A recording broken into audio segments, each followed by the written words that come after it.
All I'm saying is things are always going to change and you have to deal with it. But the good news is, 5 years from now, you won't even remember today. Modern Family.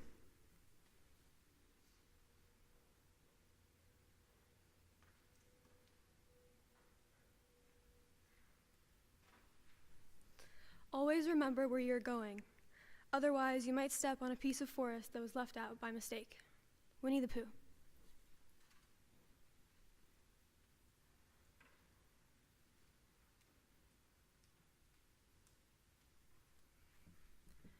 Even if I'm completely unsure, I'll pretend I know exactly what I'm talking about and make a decision. Anna Wintour.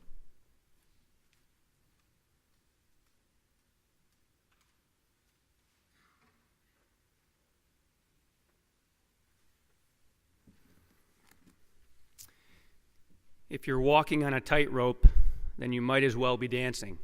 Bill Prulidge.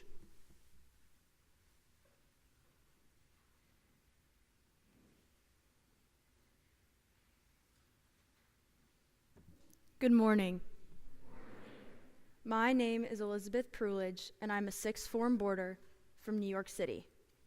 I want to start by thanking my family and every one of you for coming today. It means a lot. I also want to say that I am not the best at public speaking. If you know me, you know that I sometimes get distracted. I laughed, not even laughed, but giggled my entire way through the fourth form public speaking contest, and I cannot stand still during a family-style lunch announcement to save my life.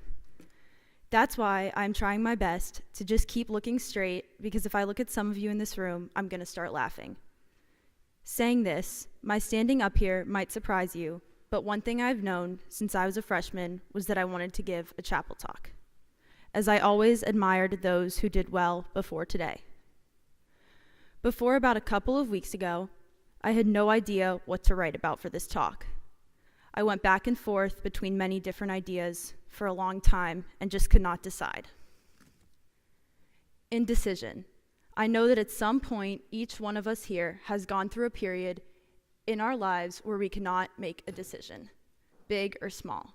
For me, indecision has played a prominent role in my life for the past 18 years.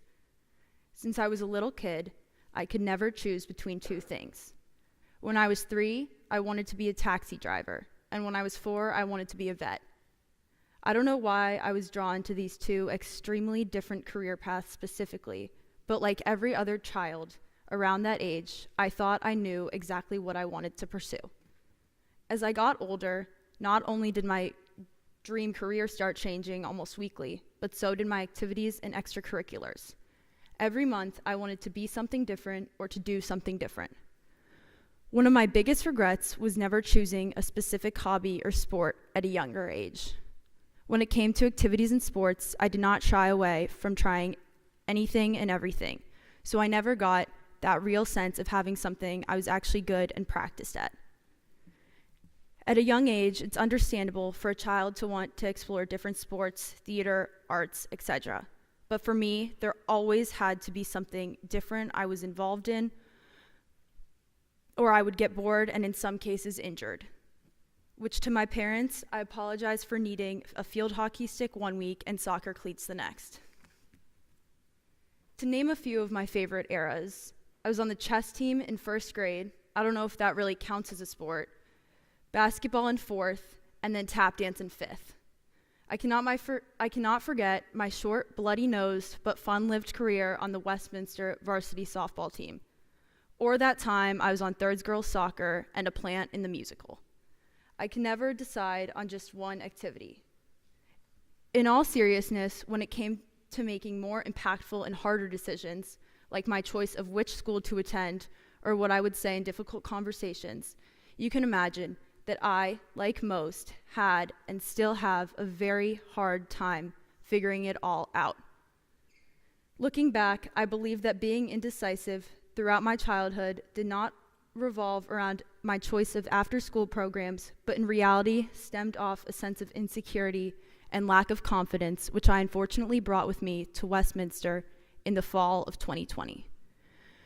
My freshman year was rough, especially when it came to making decisions about how I presented myself and how I worried for my future. From meeting new people to circumstances surrounding COVID and issues at home, being quite indecisive did not help me in the long run because the choices I had to make were now starting to feel bigger. At first, I stumbled through my decision making, hoping that I was doing what was expected of me by my peers or what I felt was right.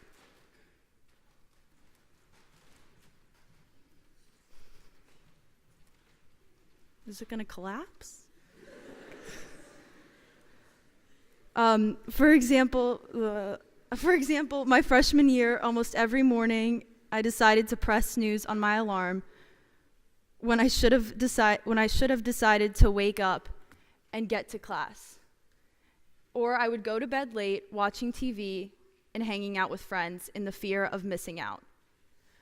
I made a stream of mistakes that forced my indecisiveness to take over and cause much anxiety. But as time passed, I began to realize that this was not the right mindset. I felt like I had no control over the path I was taking.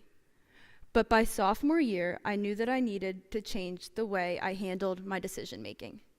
When I had my first meeting with Mr. Jonkis, my soon-to-be advisor at the time, he gave me the space to talk and to receive advice on how to get from point A to point B. He also reminded me that I have people who care about me and my decisions. He gave me the push I needed to go talk to my close friends and family about what to do. After this conversation and many others with friends and family, I gained a shoulder to lean on, which tremendously aided my decision-making skills. When it comes to bigger decisions, such as things to do with college, friendships, and extracurriculars that weren't chess or tap dance, I still occasionally continue to struggle with what the right decision is.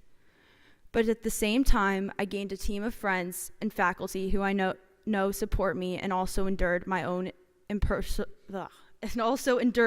personal experiences that helped shape my perspective and decision making.